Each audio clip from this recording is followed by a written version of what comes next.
my friends. Here we are with these tiger books again. I've been so impressed as you guys have been filling out your reflections. You're saying that you're learning more and more about tigers. Even though we're teaching reading skills with these books, that means that your knowledge is growing and the jobs we're doing are working. Because you're telling me you're learning more and more about tigers, and that makes me really happy. Finding information that goes together is a big part of reading and learning about a topic, but readers can also grow knowledge about their topics by noticing and naming differences in their books as well. Reading is a lot like detective work. When you reread your nonfiction books, you can investigate or read carefully part by part to notice things that are different in your books. Today, I want to teach you that when readers read a second or third book on a topic, they start thinking about how this page and that page are sort of the same.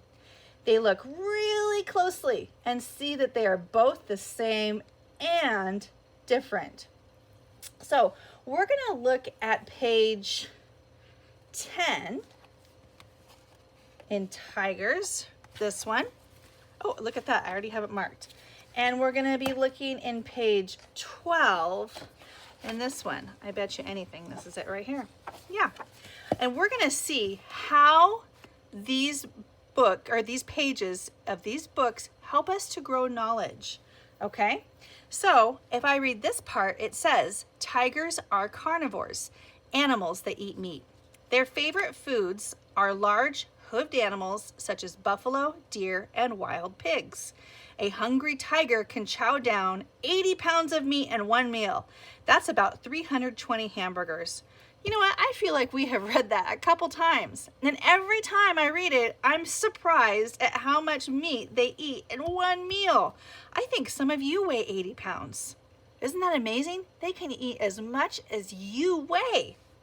Okay, this one says, all tigers eat meat. They like to eat deer and pigs. Some tigers eat monkeys too. A few tigers have eaten people. Tigers move quietly when they try to catch food.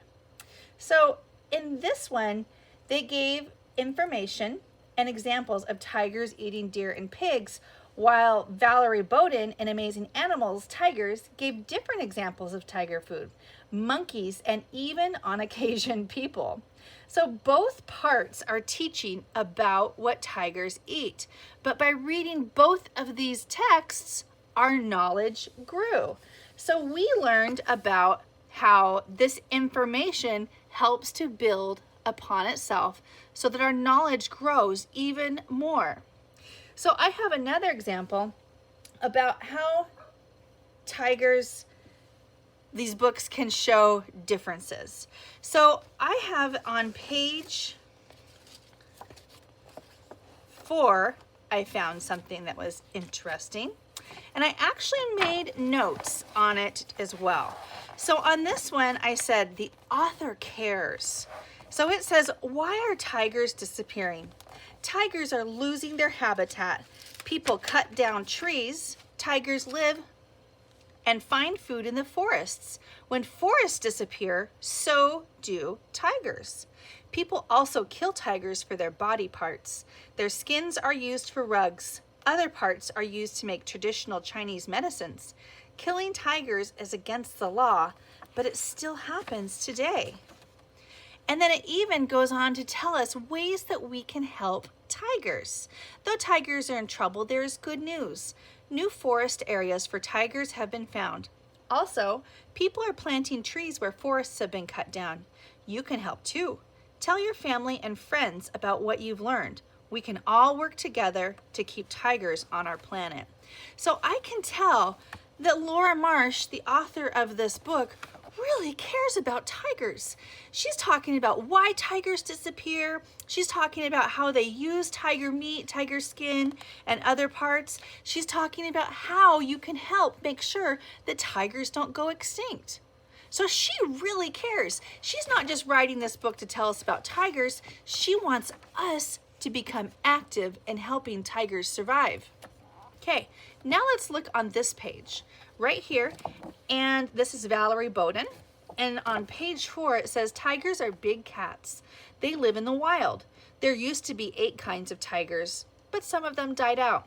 Today, there are only 5 kinds of tigers left. Tigers are the only cats that have striped fur.